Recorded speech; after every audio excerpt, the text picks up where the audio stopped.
Hello, you wonderful people. So for today's video, I want to talk a little bit more about Devil May Cry, in particular DmC Devil May Cry, if you're unfamiliar. Once again, that being the reboot that was done by Ninja Theory. In particular, this is just my whole thought process about like how I would kind of want a sequel for it. Like, I know in general how people don't really like the game for a multitude of reasons. It's a situation where it's like, I never really heard a lot of people's opinions in the past. Like, it's now a situation where I've heard like a lot more people's complaints about the game, just because like I never really looked up stuff like that. Like, I remember when originally DmC Devil May Cry, like first images of Dante, like obviously people didn't like the way he looked. Obviously, like the version of Dante from the final product ended up being similar but different in that long run. But nevertheless, because recently, like the super best friends, in particular Wooly and Pat, have been running through the Devil May Cry games, which recently included DmC Devil May Cry as well, because obviously, you know, DmC 5 comes out next year and everything. And you know, if you don't know, I am a big fan of Devil May Cry. I really like the series. I've played all the games. The only one I never beat was 3, because at the time of 3 coming out, I was a complete and utter idiot and trash at games. To be fair, it's not like I got much better at games as I got older, but nevertheless. It's just a thing of like, despite, you know, people's problems with the games and stuff like that, I like it. Because for a lot of people, it's a situation of like, apparently, like, if it wasn't a Devil May Cry game, people would actually like it as just a game in general, but it's because you put Devil May Cry on it, you make it, you know, it's kind of an interesting thought was like, because it is part of the Devil May Cry franchise, because you are, even if it is a reboot, you still got the Devil May Cry name on it, and so it is being compared to all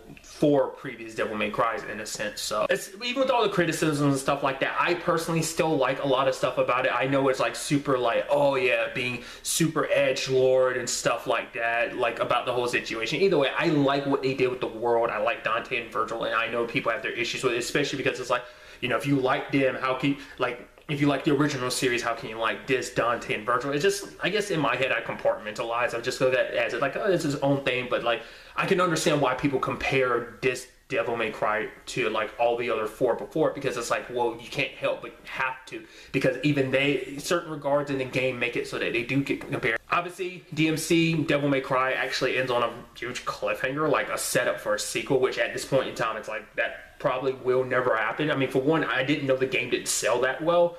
Plus, you know, obviously DmC 5 is coming out, which I don't want anyone to take that as being like, wait a minute, so you would prefer DmC Devil May Cry 2 over having Devil May Cry 5, which is not what I'm trying to say at all. Like, if it was a perfect world, I'd be able to have both at the same time. Because like I said, I like the original series, so it's nice to have Dante back. This whole situation with V seems very interesting. I love the look and everything that's come out about DmC 5. Plus, you know, the main thing too is my boy Nero is back, you know, which is like, you know, honestly, Nero is like my favorite character in the DmC universe. Like, I like him better than even Dante, just because that Devil Bringer arm is just, to me, the sickest thing. That's why I'm kind of like bummed he has the mechanical arms now, but it's like pretty dope what they're doing with that. I still kind of prefer his demonic arm, just like the color scheme and design of it and how it operates. Just that whole, like, how he uses it in DmC 4 is freaking amazing in itself.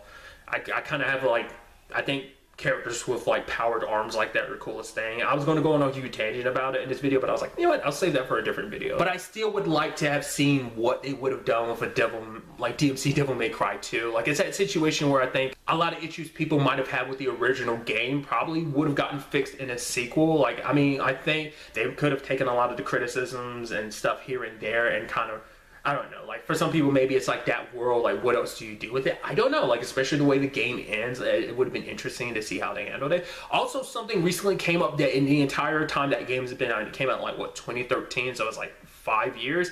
It never crossed my mind, was the fact is in that game, like Dante has a devil trigger. It never once crossed my mind to think that him and Virgil might also have angel triggers as well, because it's like, right, because it makes sense in the original, like, you know, continuity, because it's like, oh yeah, they're only half demon, but the other half of them are human, and in Nero's case, it's like a quarter demon, so of course, like, you know, they'd only have devil triggers, because it never crossed my mind to think like, oh yeah, Dante and Virgil would obviously have an angel trigger as well, because in that they're Nephilim, so they're half angel, half demon. They have angel weapons, they have demon weapons, they have a demon dodge, they have an angel dodge, so obviously they would have an angel trigger. But that'd probably be something we probably see if like they ever got like a sequel, You know, because it's kind of like, to me, in my head, I talked about this recently in a comment on a video, and I don't remember if it was like, I don't remember if I included it or not, but in my head I was thinking making a comparison to the Jak and Daxter series, like really quickly, like each subsequent series, like Jak got like a new power. Like in Jak 2 he becomes Dark Jak because of Dark Eco, but in Jak 3 he ended up getting another side of himself, that being Light Jak,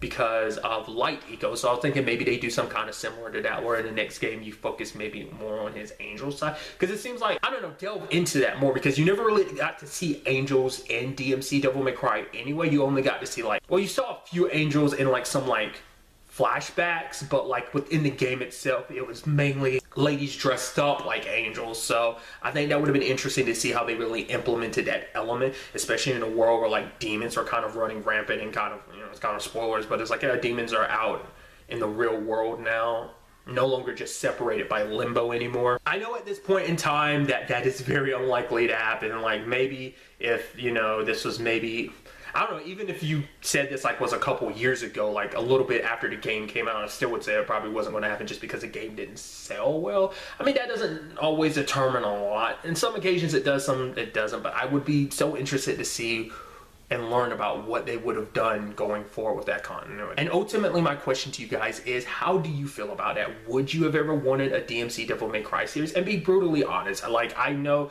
at the end of the day this is just my opinion. I know there are a lot of people out there who wouldn't share that, but I would have been so interested to see, like, you know, like any issues they had with, you know, people had with Devil May Cry. Like, there's a lot of stuff in that regard. It's not just the game itself, it's just kind of like everything it represents and just everything as for and against it. Like, it's just, that probably wouldn't have been something they could fix, but it still would have been interesting to see where they would have taken the series going forward anyway. Let me know all your thoughts in the comments down below. But really, that's all I want to talk about in this video. Until the next time we meet, be happy, be safe, live to the fullest, and enjoy it. Good day and good